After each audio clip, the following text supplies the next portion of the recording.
Sarratuni jiraachuu baate silaa yoo na baadera Waaqayyo garuu kakuusaa beekaa geggeessee na fideera.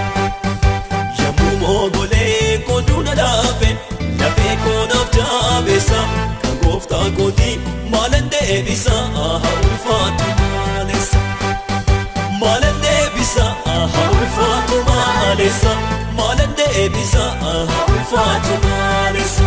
Maalan deebisa haa ulfaatu maalessa. Maalan deebisa haa ulfaatu maalessa.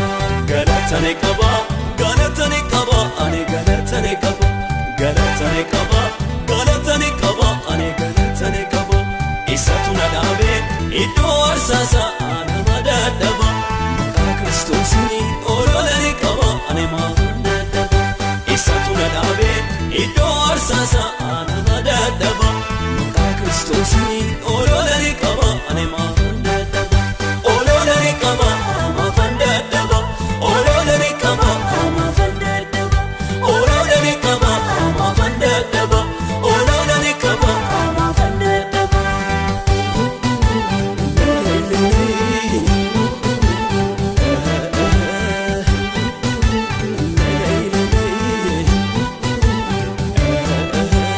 Yaada guyyaatti utuu na beeku haran dadhaba jedhee anas si waamee si yeellaasisu hin sodaatinaan jedhee anatti hirkadhu humna siif ta'a kophaa kee waa'ee baaftu jedhee dubbatee waadaanaaf galee maqaansaa haa ooleffatu. Ololani qaba maan dadhaba. Ololani qaba maan dadhaba. Ololani qaba maan dadhaba. Ololani qaba maan dadhaba.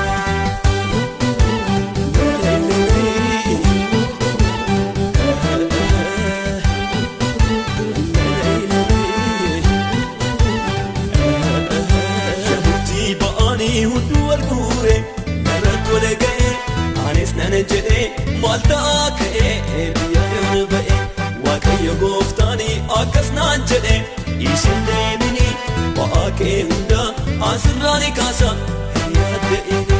Asirraani kaasa hin yaadda'ini. Asirraani kaasa hin yaadda'ini. Asirraani kaasa hin yaadda'ini. Asirraani kaasa hin yaadda'ini.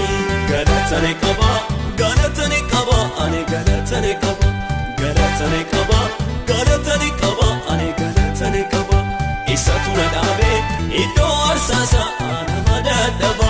Maqaa Kiristoosii ololani qaba ani maan dadhaba.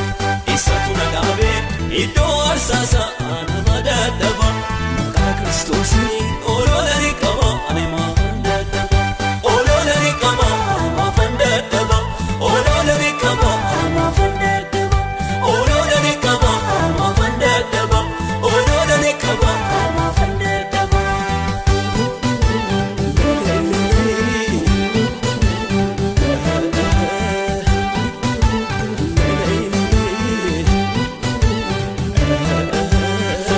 isaa kulii maal jalallisa an akkamittiin ani gochaansaa ibsa ka'een daa'ima ani fuula isaa dura oolmaan isaa baay'ee keessa koo jira ka'een daa'ima ani fuula isaa dura oolmaan isaa baay'ee keessa koo jira ka'een daa'ima ani fuula isaa dura oolmaan isaa baay'ee keessa koo jira ka'een daa'ima ani fuula isaa dura oolmaan isaa baay'ee keessa koo jira ka'een daa'ima ani fuula isaa dura oolmaan isaa baay'ee keessa